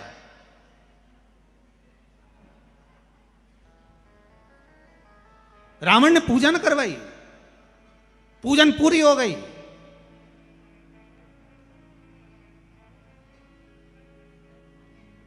पूजन पूरी।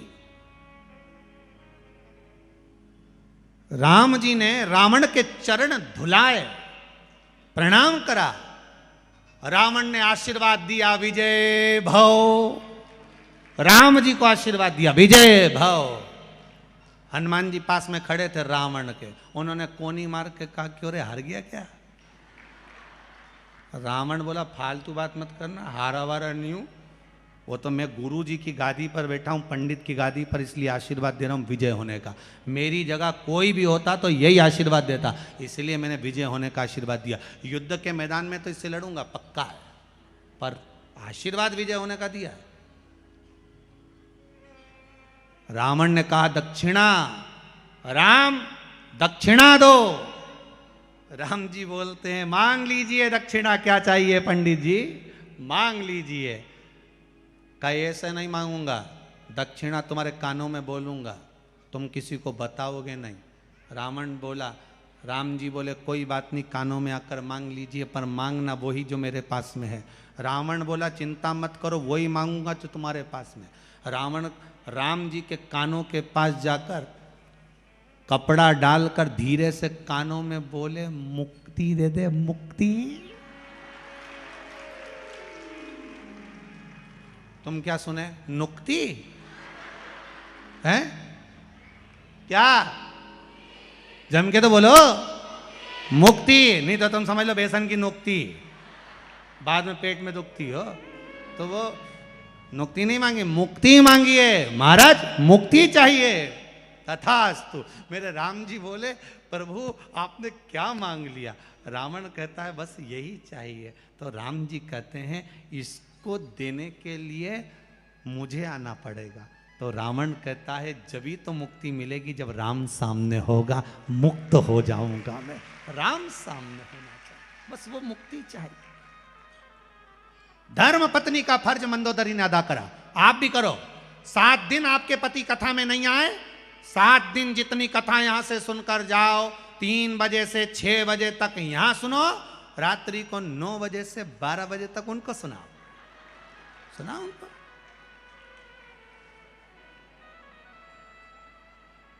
उनके नींद आए तो कहना मैं चाय बना के लाई, थोड़ी देर पांव दबा दबा कर सुनाओ, पर सुनाओ। सीहोर वाले महाराज ने कथा सुनाई थी, आज ये बोला था।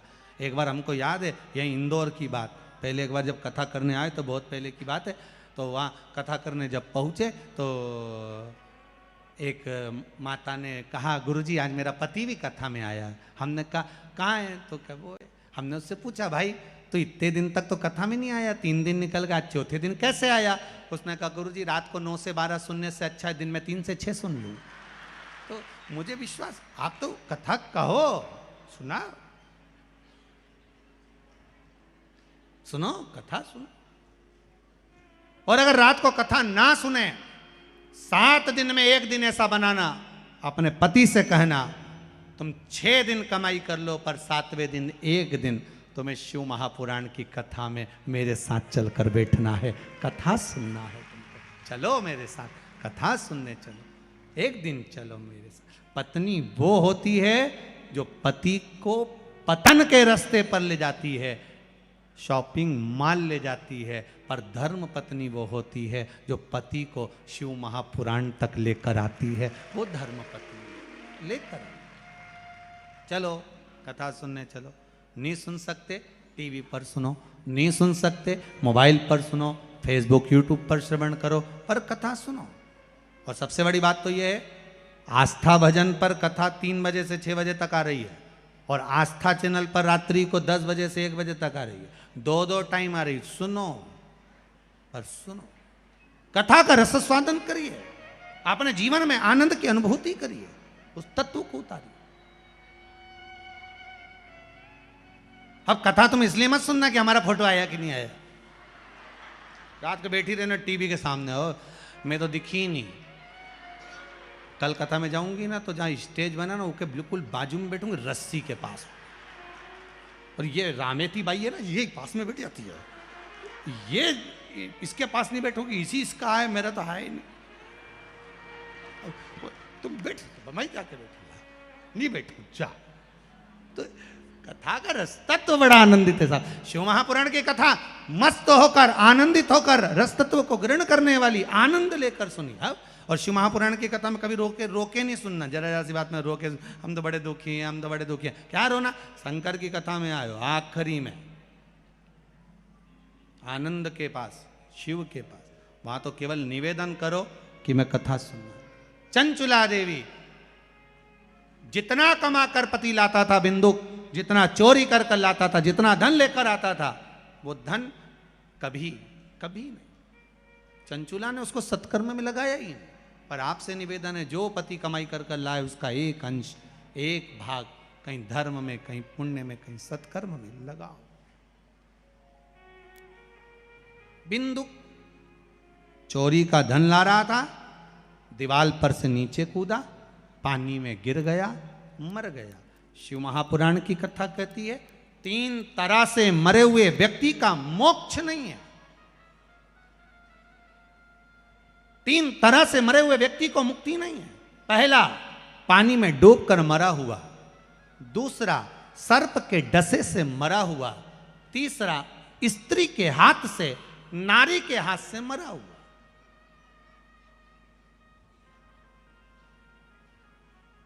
ये कई लोगों की बड़ी बड़ी विचित्र, कई लोग कहते हैं हम तो बड़े परेशान हो गए, हम तो मर जाएं, हम तो जा रहे हैं ना, अब तो कुआं में कूद के मर जाएंगे। हमने कहा फैशन चेंज करो, कब तक कुआं में कूदोगे? जब देखो जब कुआं में कूदना, ये फैशन। अब मरने का फैशन, रस्सी बांध के मर जाओ, ये फैशन थोड़ा चेंज करो ना। ओल्ड फैशन है, कोई न्यू लेकर आओ। तो क्या गुरुजी आप बता दो नया फैशन मरने का। हमने कहा शंकर जी का इतना भजन करो, इतना भजन करो, इतना भजन करो कि शंकर की भक्ति में लग जाओ, और उसी का भजन करते करते प्राण छूट जाए, तो मरना। फिर एक बार ऐसे मरो मरो मरो, सब कोई कहे मर के देखे कोई, मरो तो ऐसा मरो कि फिर संसार में जन्म ना होई। जब भगवान का भजन करते करते मरोगे तो चल जाएगा। पर शिव महापुराण की कथा करी, पानी में डूब के मरोगे तो मोक्ष नहीं मिलेगा, नरक नहीं मिलेगा, स्वर्ग नहीं मिलेगा। ना नरक ना स्वर्ग, प्रेत की योनि में भटकते रहोगे। हवा के रूप में प्रेत की योनि में भटक रहे हो। भूत बन गए, प्रेत बन गए, प्रेत की योनि पड़ गई, पानी में डूबकर मर गए, सर्प के डसे से मर गए, प्रेत योनि, स्त्री के हाथ से मर गए, प्रेत योनि में। कई लोग कहते हैं गुरुजी मैं उसको बहुत चाहूं, ओ की तो शादी हो गई, मैं तो उसके चक्कर, स्त्री के चक्कर में मरेगा, भूत बन जाएगा। बिल्कुल मत मरना, छोड़ो प्लान। क्या मरना? आग लगे बस्ती में, अपन रहो मस्ती में, क्या किसको रोइए, चादर तान के सोइए। कभी टेंशन लेना मत, कभी मत लो, जो होगा होगा, जो भोलेनाथ जी चाहेंगे वही होगा। अब सौंप दिया इस, बोलो बोलो जरा, भार तुम्हारे भोलेनाथ तुम्हारे शंभुनाथ तुम्हारे,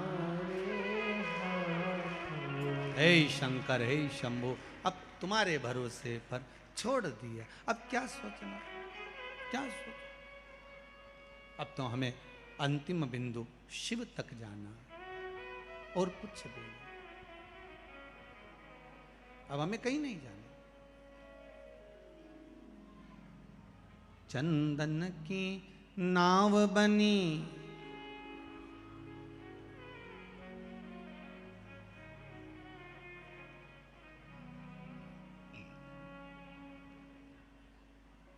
जाना है हमको केला, ओ भोले बाबा जाना